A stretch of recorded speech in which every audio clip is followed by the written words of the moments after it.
শূন্য ভাষা বলতে এটা আসলে অনেক অধ্যবসায়ের ব্যাপার, অনেক প্র্যাকটিস করতে হয়, অনেক পেইন হয়। আসলে পেইন ইজ গেইন আমার কাছে মনে হয়েছে, যার কারণে আমি এতদূর আসলে করতে পেরেছি।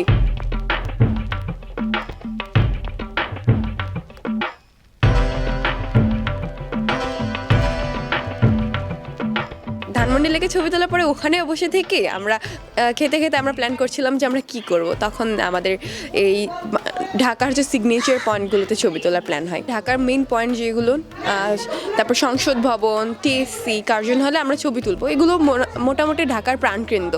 তো আমাদের এই জায়গাগুলোতে ছবি তোলার ইচ্ছে ছিল, এবং আমাদের ইচ্ছে ছিল রাজু ভাস্কর্যের সামনে অথবা আমরা মানে রাস্তায় ছবি তুলবো। কিন্তু আমরা যখন রাজু ভাস্কর্যের সামনে যাই, তখন আমাদের এটা মনে হয় যে আসলে আমরা একটা স্বাধীন দেশের নাগরিক। তো স্বাধীনতা কি কেন মানে মেইন ফোকাসে রেখে আমরা এরকম একটা ছবি তুলতে পারি না? রাজু ভাস্কর্য কিন্তু একটা স্বাধীনতার প্রতীক বা মুক্তির প্রতীক। তা তখন আমাদের মনে হয় যে এখানে একটা স্বাধীন নাগরিক হিসেবে একটা স্বাধীনতাকে প্রকাশ করে একটা ছবি তোলা যায়। এতে আসলে আমাদের ছবি তোলা রাজু ভাস্কর্যের সামনে।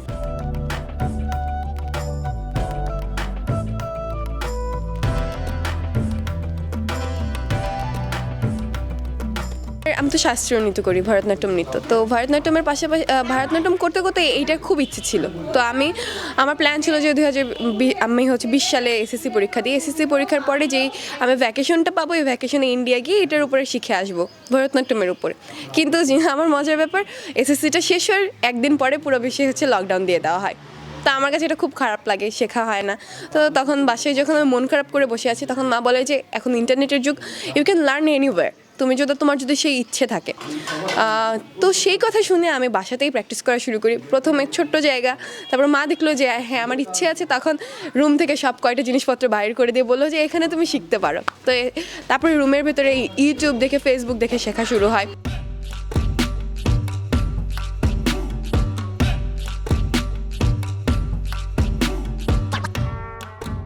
আমি আসলে কখনোই ভাবিনি যে এই ছবিগুলো এত বেশি আলোচিত হবে, সবার কাছে এত বেশি ভালো লাগবে। তো প্রথমে যখন ছবিটা ছাড়ে দুপুরবেলা, তো আমি জানতাম না যে আপু এই সময় ছবি ছাড়বে। তো ছাড়ার পরে আমাকে অনেক কয়েকজন মেনশন করে ছবিতে যে মুবাশিরা কামাল, তুই অনেক সুন্দর করেছিস এরকম। তো সেই মুহূর্ত পর্যন্ত আমি খুব ভয়ে ছিলাম যে কি হবে এই নিয়ে। যে যেমন আমার ধানমন্ডি লেকে ছবি কিছু ছাড়া ছিল, তো সেইটার থেকে বেশি আলোচিত হবে না কম হবে, সবাই বেশি পছন্দ করবে না কম করবে, এইটাই আমি চিন্তায় ছিলাম। তারপর আস্তে আস্তে যখন দুপুর থেকে বিকেল থেকে সন্ধ্যা হয়, তখন ব্যাপারটা অনেক বেশি আলোড়ন সৃষ্টি করে সবার মাঝে। সবাই অনেক করা শুরু করে, সবাই অনেক পছন্দ করা শুরু করে, সবাই অনেক বলে যে এটা আসলে একটা স্ট্রং কনসেপ্ট হয়েছে। তো ব্যাপারটা আমার জন্য অনেক বেশি ইন্সপায়ারিং ছিল যে ছবিগুলো সবার কাছে এত পছন্দ হয়েছে, তার আমি সামনে আরও ভালো করে কাজ এগিয়ে যেতে পারবো।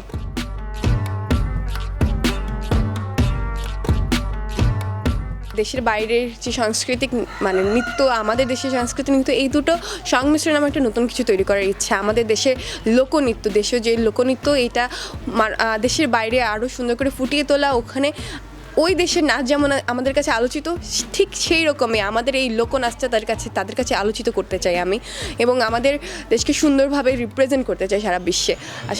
আর আমার নাচের উপর পড়াশোনা করার ইচ্ছা, ব্যালের নাচের উপরে পড়াশোনা করে একটা নতুন কিছু তৈরি করার ইচ্ছে।